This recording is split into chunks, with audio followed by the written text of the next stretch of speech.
حدیث نمبر 1014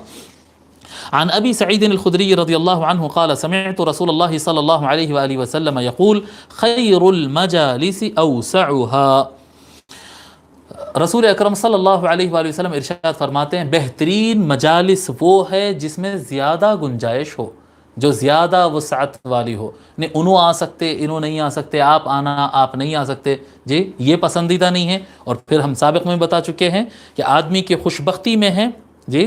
من سعادت المرء ثلاث، المرأة الصالحة والمركب الهني جی والبیت الرحب یا البیت الواسع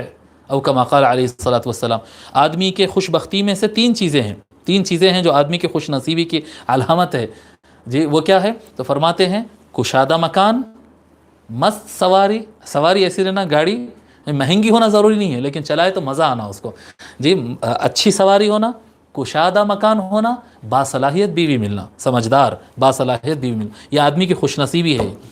جی۔ تو یہ جب اپنے گھر بناتے ہیں تو ہمیشہ خالی میں کہاں سوؤں گا اور میرے بچے کہاں سوئیں گے اتنا نہیں سوچنا، بلکہ اگر مہمان آیا تو کہاں بیٹھیں گے یہ بھی ضرور سوچنا۔ اس کے لیے پھر بولتا ہوں کہ بیچ ہارٹ آف سٹی میں جا کے گھس کے وہاں پر کروڑوں روپے خرچ کر کے چھوٹا مکان نہیں لینا، تھوڑا ڈسٹنس ہوا تو ہوا، فاصلے پر جانا اور کشادہ مکان لینے کی کوشش کرنا کہ گھر مہمان آئے تو اس کو بٹھا کے سکون سے کھلا سکے، اگر دور کا رشتہ دار کوئی گھر آ جائے تو وہ ہمارے ساتھ گھر میں 2 راتیں 3 راتیں سو بھی سکے، ہمارے ساتھ رہ سکے، یہ چیزوں کا خیال رکھنا۔ یہ